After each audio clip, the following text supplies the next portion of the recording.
Welcome back to Jamin's Daily.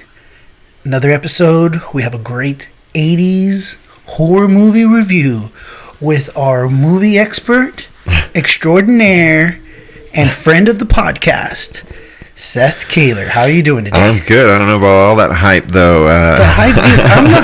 I'm the hype master. All right. I wish, if you're a rapper, folks, if you're a rapper and you have some promise within the rap game and you need a hype man, there you go. I want to be part of the entourage. I think I can hype with the best of them.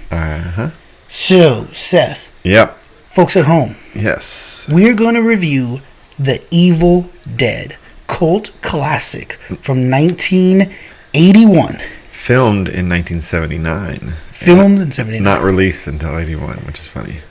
Well, I wonder why, if there's some background as to why it took so long to get it out. I don't know, but it is directed by Sam Raimi. Sam Raimi's big nowadays, and we were just talking off mic a second ago about the connection between the guy, it's Ash, the main guy, Bruce Campbell, and his Spider-Man connection is because Sam Raimi did all the Spider-Man movies in the early 2000s.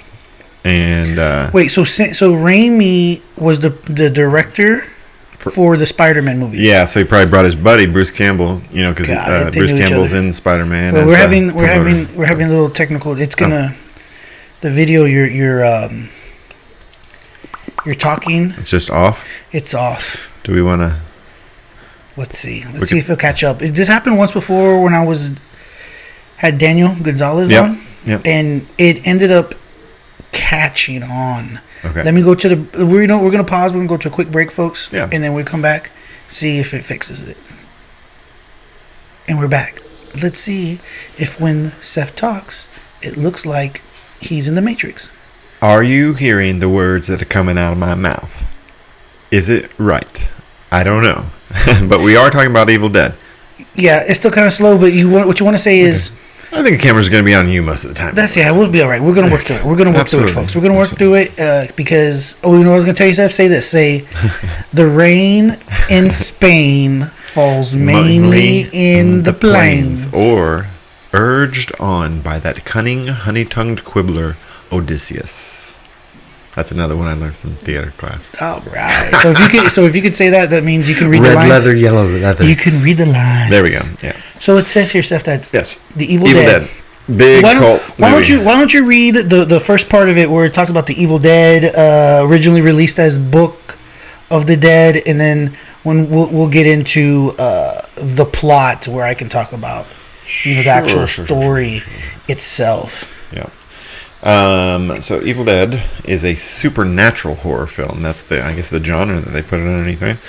Created by Sam Raimi, consisting of 4 feature films and a television series too. So the series revolves around the necromia. Oh boy, the people who actually like this movie are gonna make fun of the way I said these words. We're gonna get that would be great. Hate mail. Hate mail. All right. I want some hate mail. Jamin's Daily, Jamin's Daily at gmail.com. Perfect.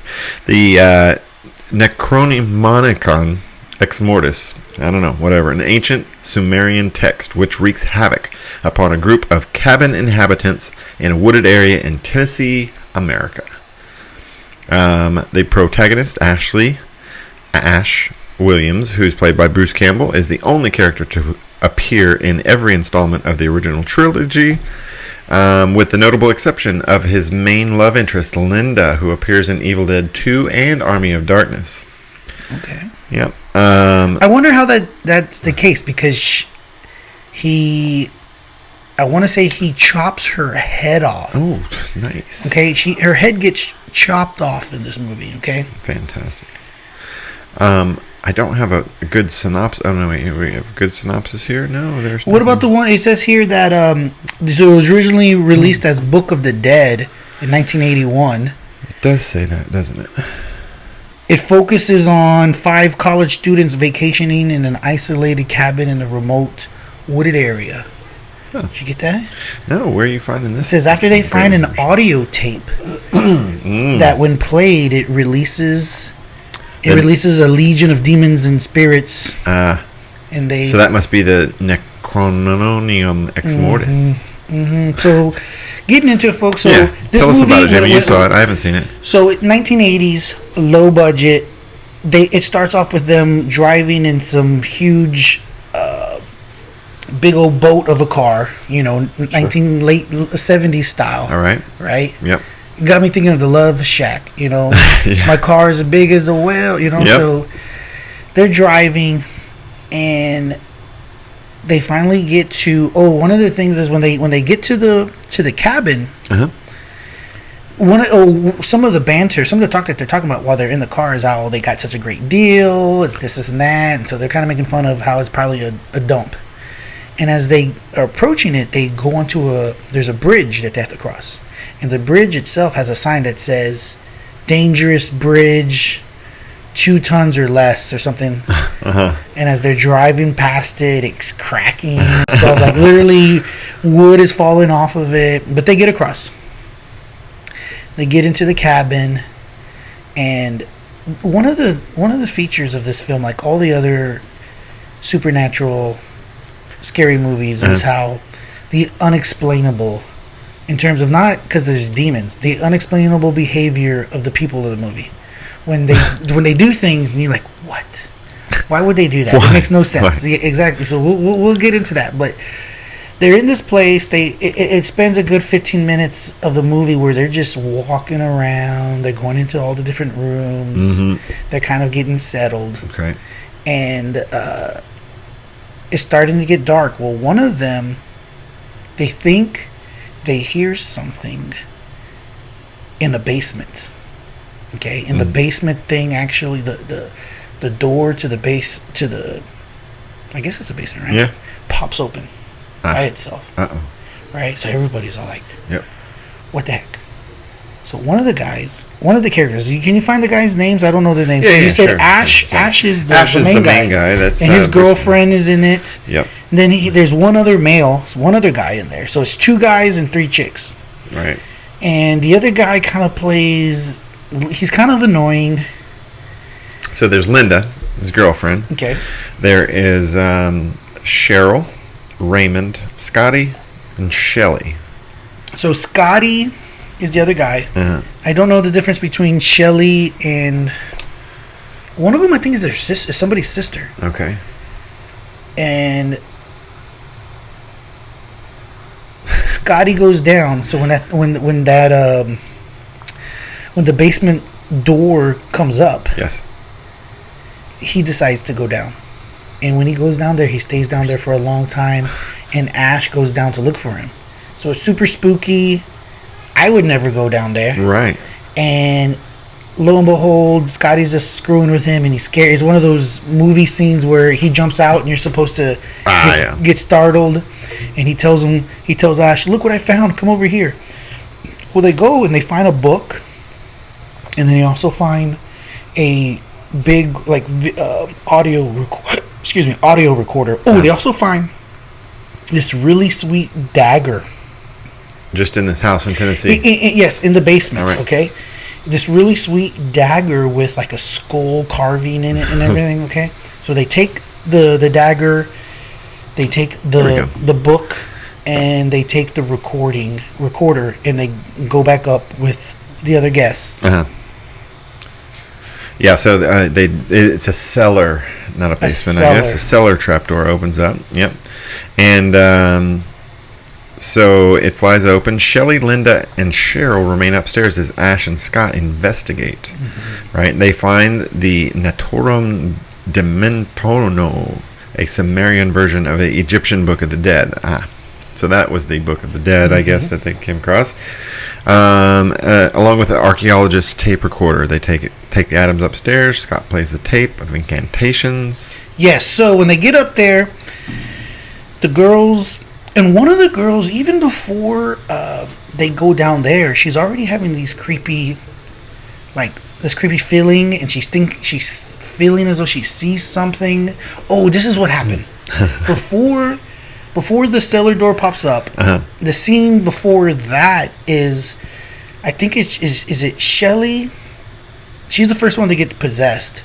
But Shelley, I think it is. Cheryl draws a picture of a clock. Yes, Cheryl. So Cheryl. I'm sorry. So Cheryl is drawing a picture. There's a scene of her looking at an old time clock with the little thing swinging back and forth, and she's drawing it, and she becomes like something takes possession of her. She hears a voice that tells it.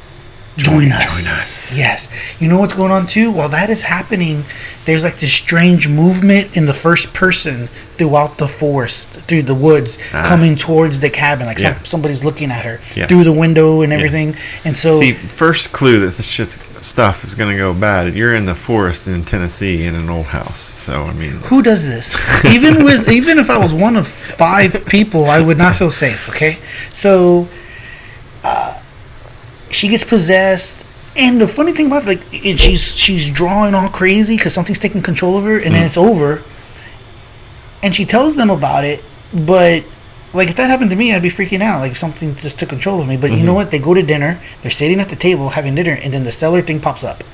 So then they come back up. Cheryl's like, she's kind of creeping out. I don't like what's going on here. Yeah. Scotty decides to play the tape. And the other one of the, I think maybe it's Ash, is kind of looking at the book, and the audio is of the person who lived in or who was staying in the cabin before them. Maybe not immediately, but at some point. Right. And it's this, you mentioned it, an archaeologist who left academia to move into the isolated woods, him and his wife by themselves, so that he could concentrate on his work and his writings. And apparently he had come across some digs, I don't know where, but he came across this book. And so the audio is talking about how his studying leads him to believe that this is the book of the dead for the Sumerians, and that there's these cantations and like ritual rites and stuff within the book. Yes. And so he starts to read them. And so he's reading them, and as he's reading them on the audio, the scene cuts to like the actual spirits in the woods coming to life. And while that's going on, Cheryl is telling him to stop it. I don't want to listen to this. This is scary. I'm getting scared. And the archaeologist talks about how his own wife, becomes possessed. After having done these rituals, his wife becomes possessed. And that the only way to kill the possession is to dismember the host. You have to dismember it. So that's part of why the guy has the chainsaw, in the later movies. Because the only way to kill him is to dismember them of sorts, right? Wow.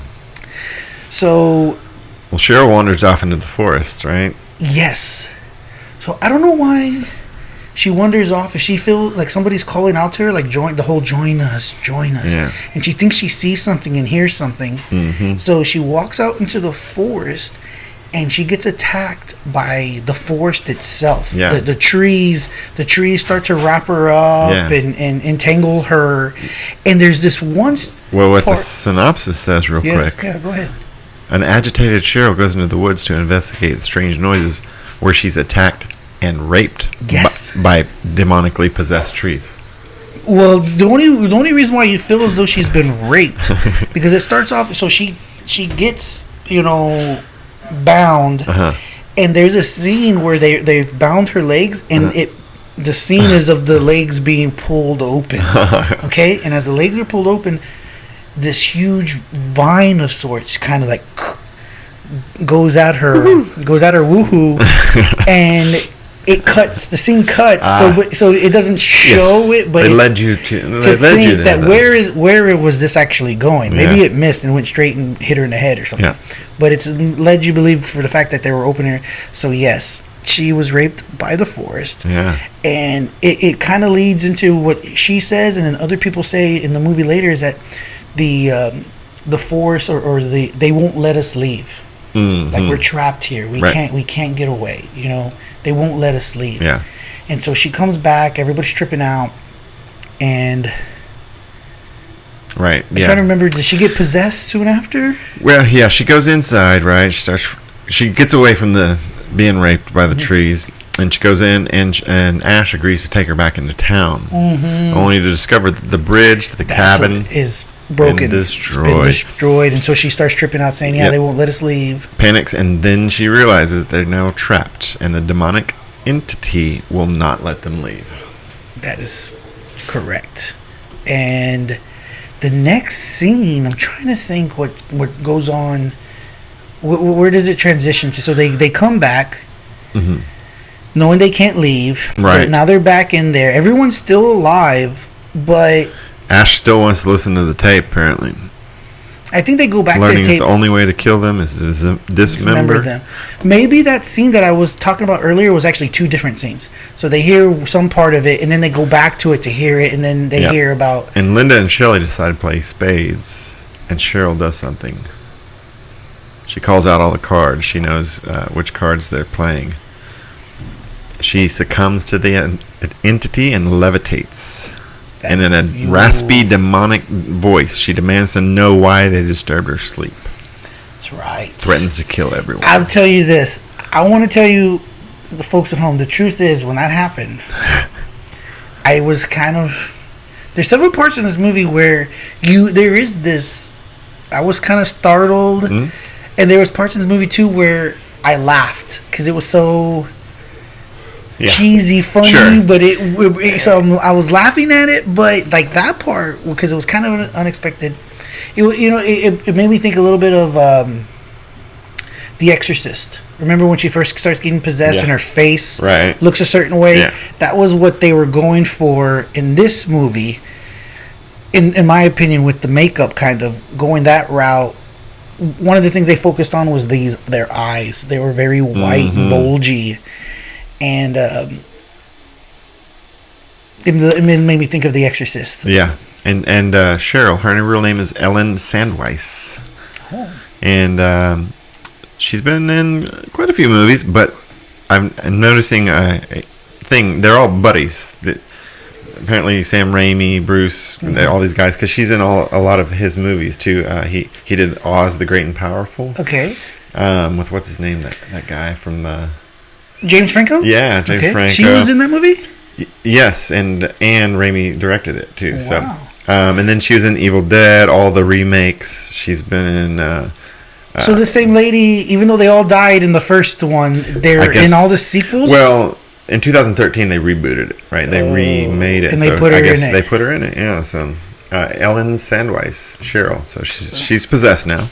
Well, you can be very lucky if you get into the showbiz and the first director you work with ends up becoming super successful and he wants to put you in all his movies. That's how you make it. Yeah. That's how people make it. Yeah. Good for her. So, okay, moving on. Yeah. So Cheryl... in terms of the plot... She's going to kill everyone. She stabs Linda in the ankle and throws Ash into a shelf. Scott knocks Cheryl into the cellar and locks her inside. Yes. Ooh, and I'm glad you mentioned Cheryl stabbing... What was her name? Linda. Linda. Wasn't Linda the name of one of the girlfriends in the other movie? It was, yeah. Okay, so Cheryl stabs Linda, who is Ash's girlfriend, and when she stabs her, the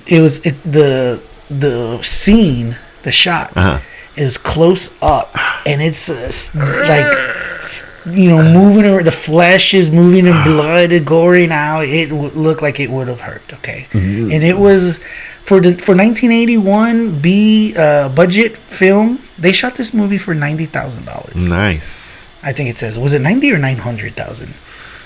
I think they shot it for actually their $90,000 secured 90. Oh no, they secured $90,000 to produce it. Yeah, their budget was in between $350,000 and $400,000.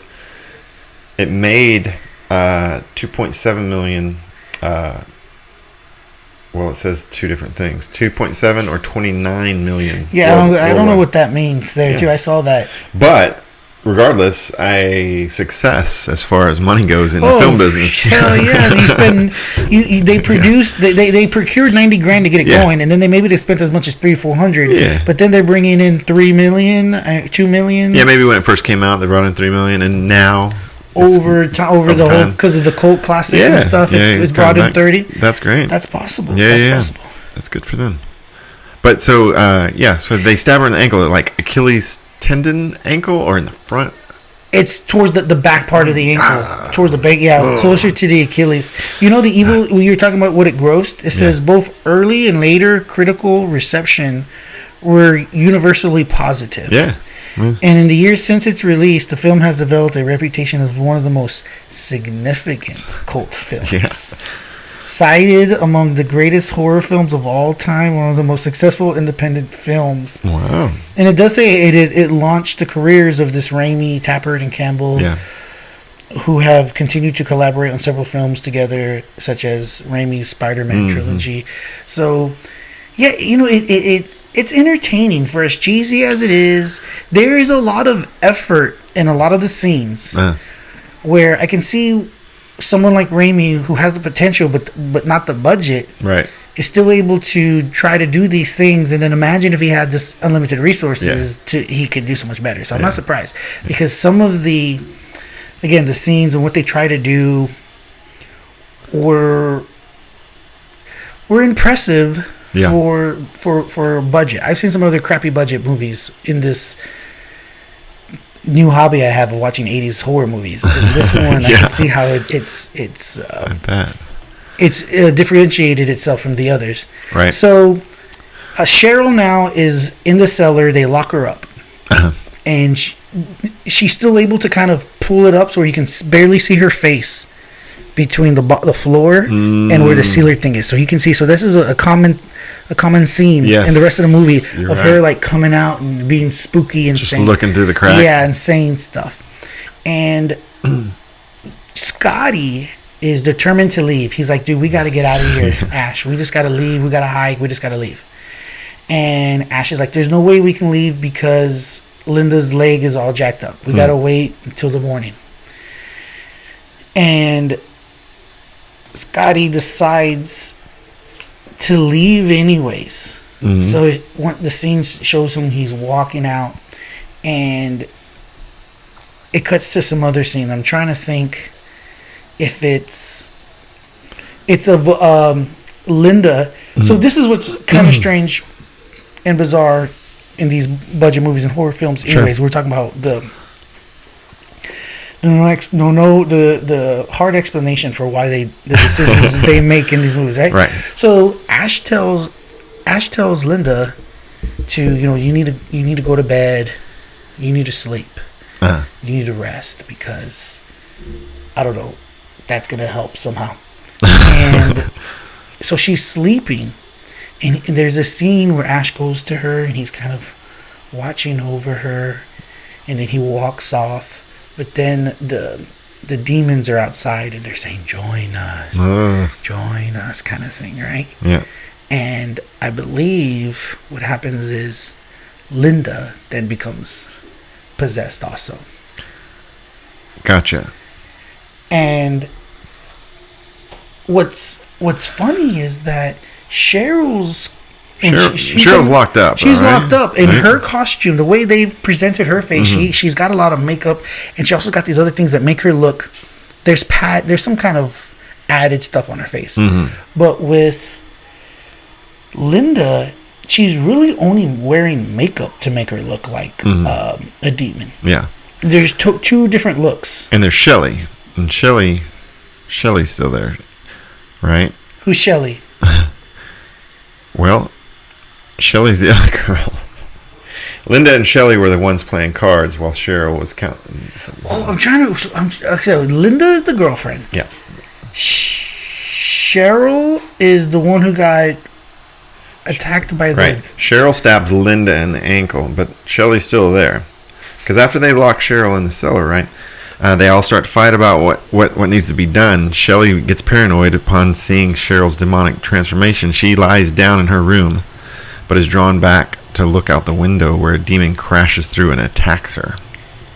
Shelly becomes a deadite and attacks Scott.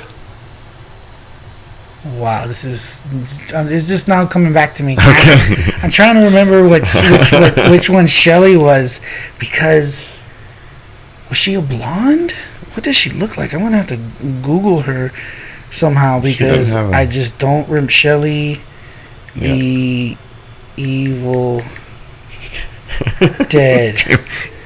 Did you even watch this movie? Come on. I watched this movie now on Fandom. This is the best movie review ever. Yes, I remember this girl. Okay, yes. Who is she? But we got Shelley, Linda, and Cheryl. Right, there's 3 girls. You know along why? with Ash and Scott. Cheryl, Shelley. and Shelley look a lot alike. They're both brunettes. Gotcha. And so Shelley, yes, this is part of the movie that you don't explain, where they're like, oh yeah, we just saw this demon. Let's go. What we really need is rest. Let's go lay down. Like, I'm going to really be able to go to bed and rest after I've just seen my friend be possessed, okay? But she goes in there, and she hears the demons are coming for her, and they jump through the window, and they turn her into a deadite, whatever that is. A deadite? I think it's just one of these. Like, the demon people, right? The demon people. Yeah. And Scott throws her into the fireplace. So when she goes and attacks them, there's this big melee. Right. They're falling all over each other. Right. There's this scene where they scratch at Scotty's leg and just like tear the flesh off of him and stuff. Good special effects. They're always looking. The cool thing about this movie is there's these different situations where you could tell the director Raimi was like, this is a part in which we're going to put in these cheesy effects. Okay, that the B movie needs. Yep. And I'm trying to remember how they killed her. Well, they stab her in the back. Scott stabs her in the back with the Sumerian dagger, apparently killing her. But she reanimates, and then Scott dismembers her with an axe and buries the remains. That's it. That sounds like it happened. They go and they bury her outside. This is the best. And then they go back in. Yes, okay. Now you're back on track. Come on. Yes, I'm back on track. So they kill Shelley. She's dead. Dead. Ash checks on Linda. Cheryl is still in the cellar. Ash goes and checks on Linda. Now let's do a replay. Now we have Ash, Scott, Linda, and Cheryl's locked in the cellar. Ash, Scott, Linda, Cheryl in the cellar. There you go. And Ash goes back to look at Linda, and now Linda's become possessed, I believe. Yep, she or is has possessed. Scotty, or does Scotty? And she attacks him. And she attacks him, and he stabs her with the dagger too. But she doesn't die either. No, unwilling to dismember her, he buries her instead. Oh, so there's this one part, so he's able to knock her out or get her incapacitated, and he carries her into the shed, and he pulls a chainsaw, and he's fixing to cut her up. He decides not to. Just can't do it. And he takes her. Where does he take her? To the wood? I think he's gonna bury her. He buries her instead. It says. But she comes alive. There you go. And he ends up. She was his fault. You know what? I take that back. He kills her with the shovel and decapitates her with the shovel. That's how she dies. Yes, that's after. Yeah. Unwilling to dismember her, he buries her instead. She revives and attacks him, forcing him to decapitate her with a shovel and retreat to the cabin. You see, I did see this movie. You did. I remember it. It's coming back to you. He killed her with the shovel. So she's dead. I don't think he buries her. What's good is this reviews are just as cheesy as the movie itself. That's what we're going for.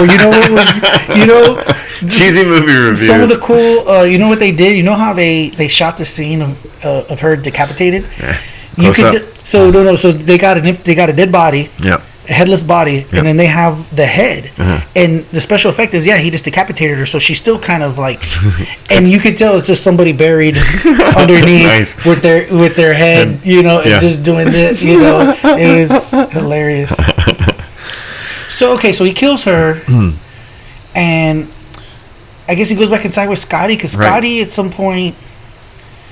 But who killed? I'm trying to remember. Well, he goes back in the cabin and discovers that Cheryl has escaped. She's gotten out of the cellar. Right. And Seth. She manages to elude Ash for a period of time. I think they go down culminating in her attempt to choke him. Ash manages to escape her grasp and then shoots Cheryl in the jaw. How was that scene?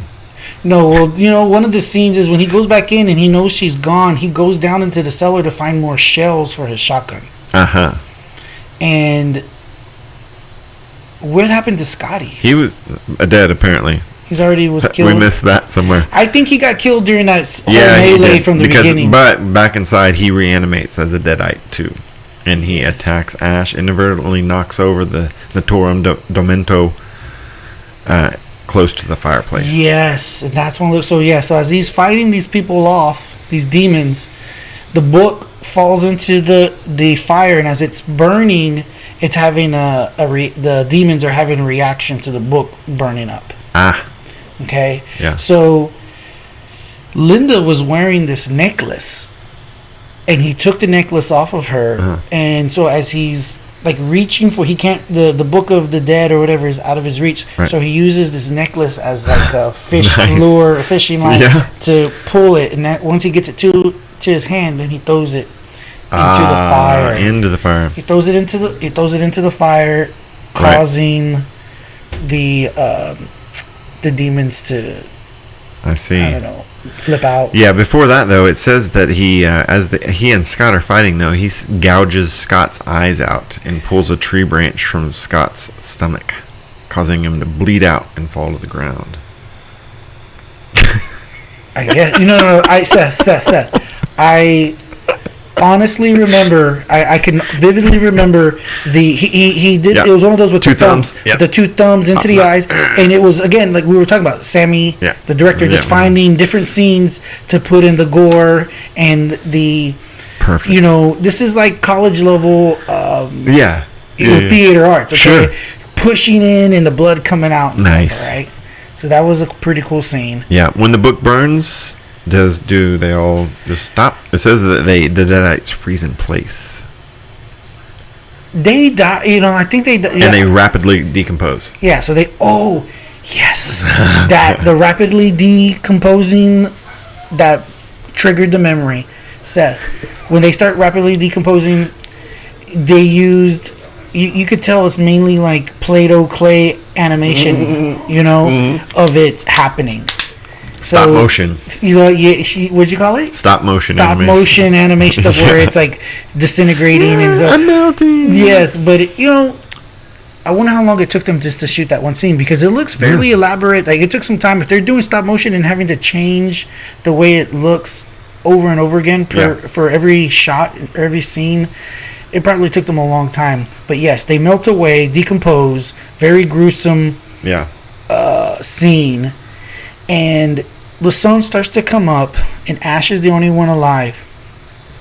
And as he walks out the front door, and he's walking towards the car, behind the house, behind the cabin, in the woods, you see that first person like quick movement, and the quick movement goes in through the back door of the house and goes through the cabin, through the front door, and then Ash turns around and end of movie. End of movie? Oh, yes. See, I need to watch this. So, IMDb, I don't know if you ever look at IMDb. I do. Yeah, I don't necessarily. I look at it every once in a while, but they always have good trivia here, so we got some trivia tidbits. Let's do that. The folks will like the trivia. Yeah, absolutely. At the end of a normal day of shooting, Bruce Campbell would return home in the back of a pickup truck because he was covered in fake blood from head to toe every day. He didn't want to ruin the upholstery in his vehicle? Yeah, no. The original script called for all the characters to be smoking marijuana when they're first listening to the tape. The actors decided to try this for real, and the entire scene had to be reshot due to their uncontrollable behavior. They were too stoned to act. That's hilarious. Oh boy, let's see. At the end of the principal shooting in Tennessee, the crew put together a little time capsule package and buried it inside the fireplace of the cabin as a memento. The cabin's been destroyed, but the fireplace is still intact. So their little to this day in 2020. That's what it says. That little time capsule might still be there somewhere. Let's see what else we can. There was another one that I just saw that something about the cabin didn't originally have a cellar, so they had to fake it. Well, the thing is, I doubt it did, because in the movie, the cellar is ginormous. It's like way bigger. It's like 3 times as big as the cabin upstairs. Yeah. So I always thought that was... So here's why. This bit of trivia right here is probably why Raimi ended up putting Bruce Campbell in every movie ever afterward. Says Bruce Campbell put up his family's property in northern Michigan as collateral so that Sam Raimi could not only finish the film but also blow it up to 35 millimeter, which was required for theatrical release. Raimi was so grateful for his financial contribution, he credited him as the co-producer. Wow. Yeah. So that's you know. Hey, buddies. That's what you call loyalty, folks.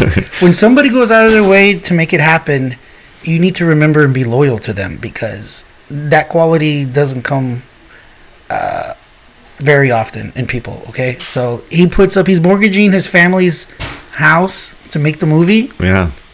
You're right. He was grateful forever. Yeah. The least he could do is put him in as. Sure. Just give him some work is what's going on.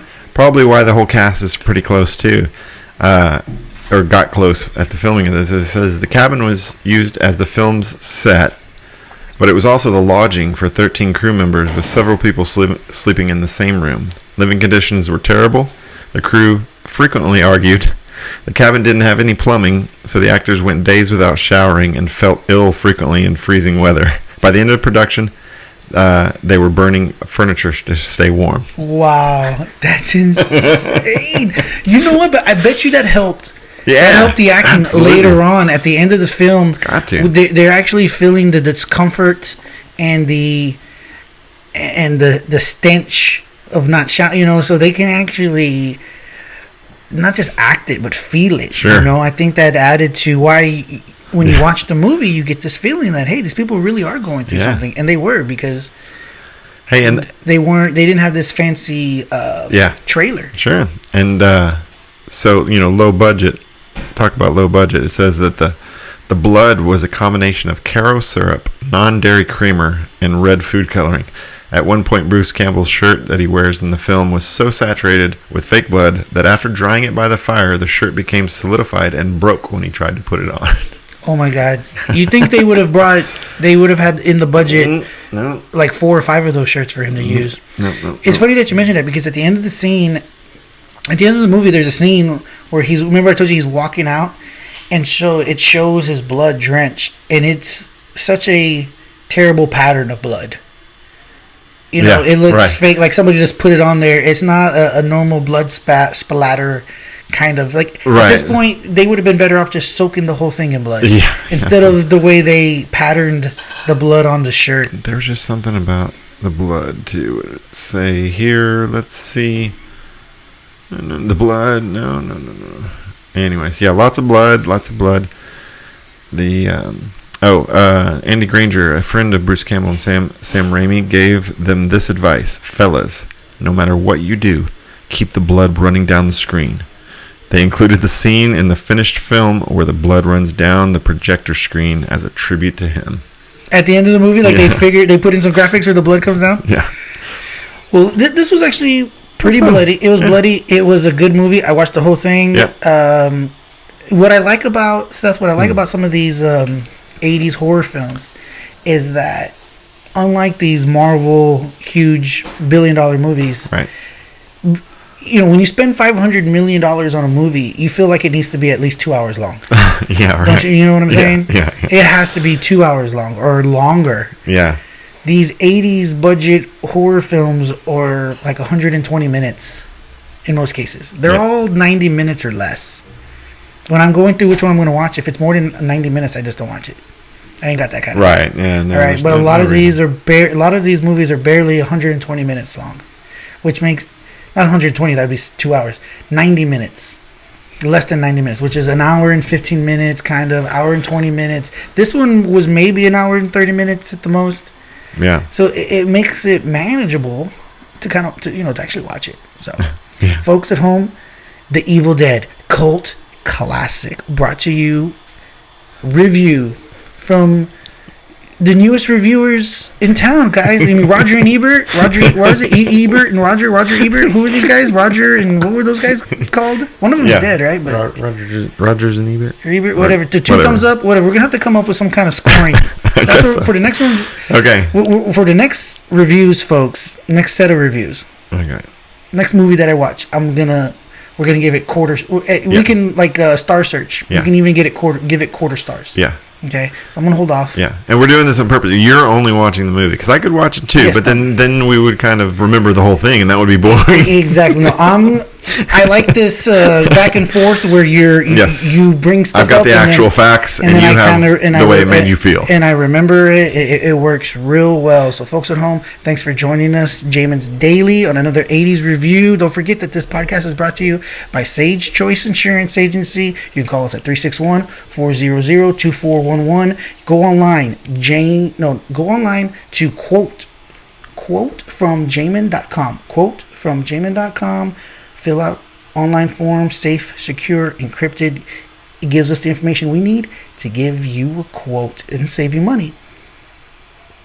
Sage Choice Insurance, our sponsor. Jamin's Daily. I'm your host, Jamin. Thanks for sticking with us. Remember that the best is yet to come.